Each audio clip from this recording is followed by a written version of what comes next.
Golf players in 17th century Scotland were the first to hone their game by using differently shaped clubs for specific tasks.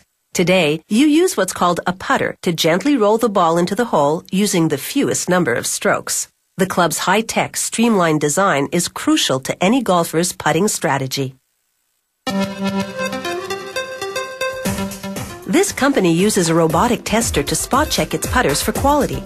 The club passes if the balls roll along a straight line into the hole. That means the putter's striking with just the right impact. Production begins with bars of aluminum, a metal that's lightweight and easy to sculpt. A bandsaw slices them into 11-centimeter long pieces. Each piece will become a putter head, the part of the club that hits the ball. A computer-guided cutting tool sculpts the heads by shaving away up to a third of the aluminum. The machine first mills one side of the head into tiny steps.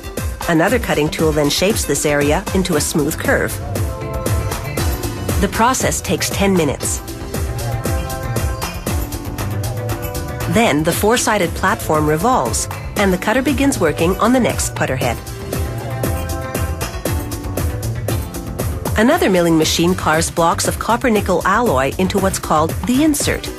This part will fit into a cavity in the putter head, making the area that strikes the ball firm yet resonant. It's why the golfer feels the impact reverberate through the putter, what's known as feedback. This device performs random quality checks of the insert cavities in the putter heads. A vise holds the head as the probe gauges the cavity's width and depth. Next, these chunks of copper go into a chemical bath with putter head models made of different metals. The material from which a putter head's made determines the weight and feel of the club. This 10-minute bath removes any contaminants from the surface of the metals and coats the heads in copper. This ensures that the plating they're going to get will stick. After that, the heads are plated in a different metal. This determines how the club looks. For this, chunks of matte-finished nickel go into a second chemical bath. They'll provide one of this company's 4 finishes, ranging from matte to shiny. During this 15-minute step, a mechanical arm occasionally shifts the rack to disperse the chemicals and thoroughly plate the heads.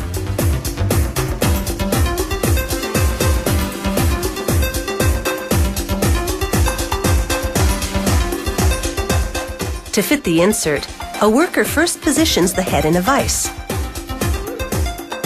He applies 4 drops of epoxy glue inside the rim of the insert cavity. This provides additional bonding once they force the insert all the way in.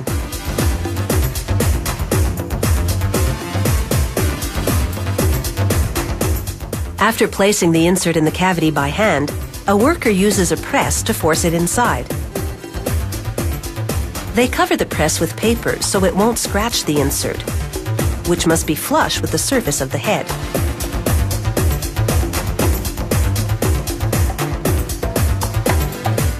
Any air under the insert escapes through a hole underneath, where they'll insert the club shaft. A worker first applies glue inside the hole. Then he inserts the shaft and secures it to a template with rubber bands. The shaft is made of stainless steel. They usually come in standard lengths of 84, 86, or 88 centimeters. They're set at the angle most players prefer. The next step is to mount a hand grip at the top of the shaft. First, a worker wraps the top in double-sided tape. Then he pours water over the tape to dilute the glue on its surface. This will enable the grip to slide on more easily. He pours water inside the grip as well. The grip is a rubber sleeve that's 25 centimeters long. Once lubricated, it shimmies over the shaft for a snug fit that lasts up to 3 years. He lines up the flat part of the grip at a 90-degree angle with the flat part of the putter head. This helps the player strike the ball properly. Next, a worker colors the club's engraved logo. Using a tiny nozzle, she applies minute amounts of epoxy paint inside the grooves of the design.